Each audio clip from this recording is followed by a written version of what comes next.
रवि ने भेजा श्याम सुंदरी को एक लैंड, डॉक्यूमेंट्स थे फुल रेडी, कंसिडरेशन यानी कि पैसे भी मिल चुके थे। इन दोनों के बीच इस डील का फुल हैंडशेक हो गया था। उसके बाद क्या हुआ ना, एक दिक्कत थी कि जो लैंड है ये रवि का भी नहीं था, लेकिन इसने श्याम सुंदरी को बेच दिया। तो कुछ साल बाद जब रवि के जो पिताजी होते हैं, इनकी डेथ हो जाती है, तब ये लैंड आ जाती है रवि पे। तो अब श्याम सुंदरी क्या करे? क्या डील कैंसिल? क्या पैसा गया? क्योंकि ये तो लैंड इनकी थी ही नहीं ना रवि की, इन्होंने फिर भी बेच दी। अब मर गए इनके पिताजी, अब आ गई है इन पे लैंड, अब आई है इन पे लैंड। तो जो डील पहले हो गई थी, क्या वो वाली कैंसिल हो गई डील? क्या पैसा गया इसका? इसके साथ क्या फ्रॉड हो गया? तो लॉ कहता है नहीं, जब तुमने झूठ बोल के जमीन बेची थी और अब बाद में वो जमीन तुम्हारे पास ही आ गई, तो अब तुम्हारा झूठ तुम्हारा सच बन गया और अब बायर के पास फुल राइट्स हैं कि उस डील को इन्फोर्स करे। मतलब अब ये लैंड तो श्याम सुंदरी को देनी ही पड़ेगी या फिर उसके पैसे। तो आदमी गलती से क्या जानबूझ के प्रॉपर्टी बेच देता है जो उसकी होती नहीं, पर बाद में वो प्रॉपर्टी उसी के पास आ जाए, तो लॉ कहता है तू तो खुद कह रहा था कि तेरे पास नहीं है, अब जब सच में तेरे पास आ गई तो बायर को दे। तो बेयर एक्ट लैंग्वेज क्या कहता है? व्हेन अ पर्सन फ्रॉडलेंटली और erroneously represent that he is authorized to transfer certain immovable property and professes to transfer such property for consideration and the transferee has acted on it, then later if that person acquired the interest, the transfer shall operate on such interest at the transferee option. इसका मतलब है अगर किसी ने झूठ बोला या भूल से प्रॉपर्टी ट्रांसफर की और बाद में वही प्रॉपर्टी उसके नाम आ गई, तो बायर कह सकता है अब तू असली मालिक है तो जमीन मेरी। इसके कुछ एसेंशियल एलिमेंट्स देखते हैं जो फुलफिल हो जाए तो क्या लग सकता है? Doctrine of feeding the stock, ठीक है।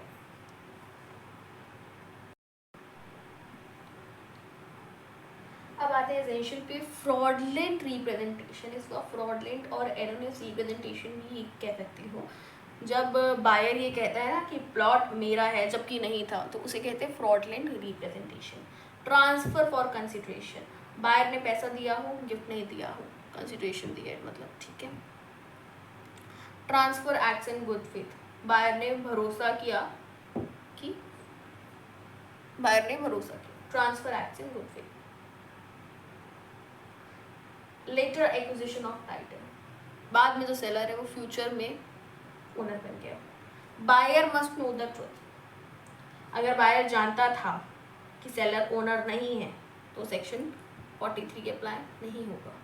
Option lies with buyer, buyer कहता है option lies with buyer, buyer कह सकता है हाँ भाई डील कंफर्म करो या नहीं चाहिए, ठीक है। तो ऑप्शन बायर के पास है कि वो क्या करता है।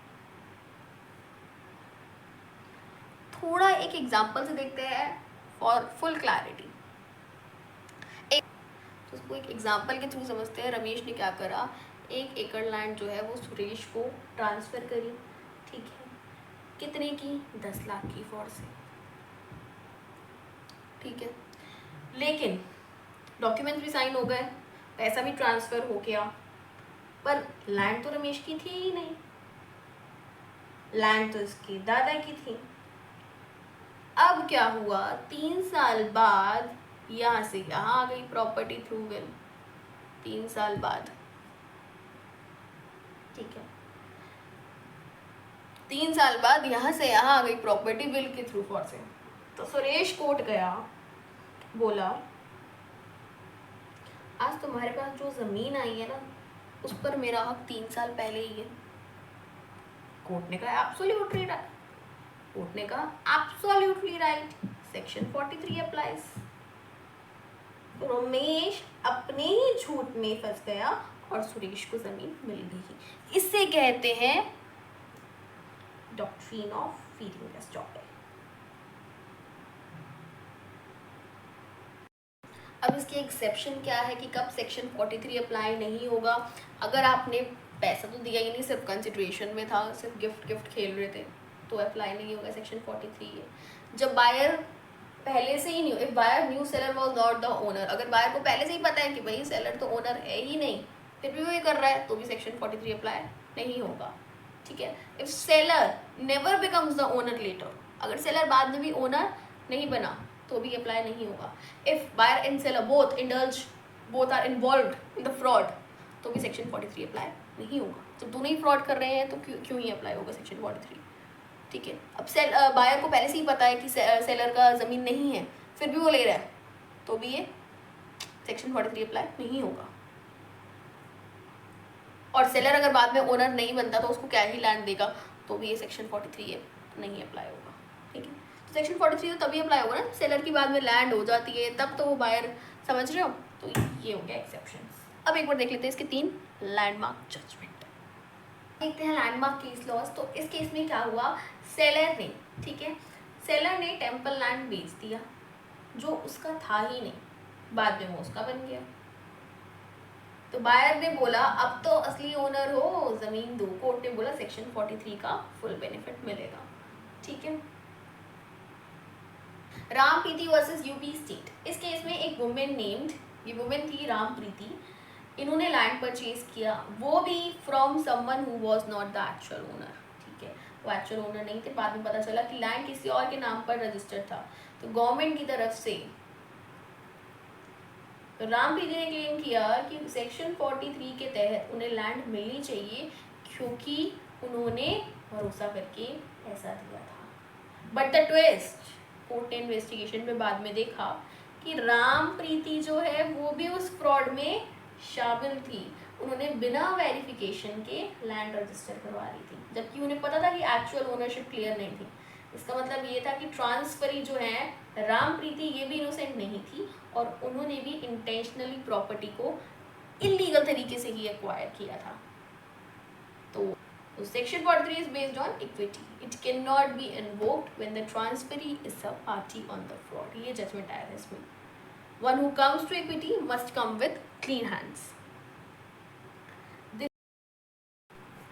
दिनेश चंद्र वर्सेस सुरेंद्र, ये एमपी हाई कोर्ट का लैंडमार्क केस है। इस केस में दिनेश चंद्र ने एक प्रॉपर्टी का हिस्सा गिफ्ट के रूप में सुरेंद्र को ट्रांसफर किया, मतलब प्रॉपर्टी का कुछ पोर्शन जो कि उसका उस वक्त था ही नहीं। बाद में उस पोर्शन पर दिनेश चंद्र का हक बन गया, ओनरशिप मिल गया through inheritance.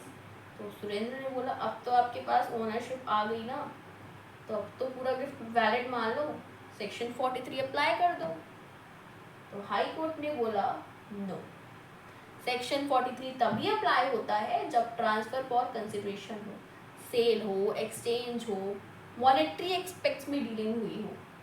Gift is a ग्रेटिट्यूडस transfer जिसमें पैसा या एक्सचेंज नहीं होता। इसलिए अगर गिफ्ट गलत तरीके से दिया गया था जब ओनरशिप नहीं थी, बाद में ओनरशिप मिलने पर सेक्शन 43 इधर फीड नहीं करेगा। इस डॉक्ट्रिन से क्या समझ आता है कि लॉ छोटा हो या बड़ा हो, प्रिंसिपल एक ही कहता है, जब तुमने किसी का भरोसा दिलाया और उसने उस भरोसे पे पैसा, वक्त, सपना लगा दिया, तो कल तुम्हारा झूठ भी सच बन गया, तो सच का उसी का है जिसे तुमने झूठ दिया था। ठीक है, that's the beauty of equity and that's the power of section 43 TPA. So that's it for today's video. Thank you.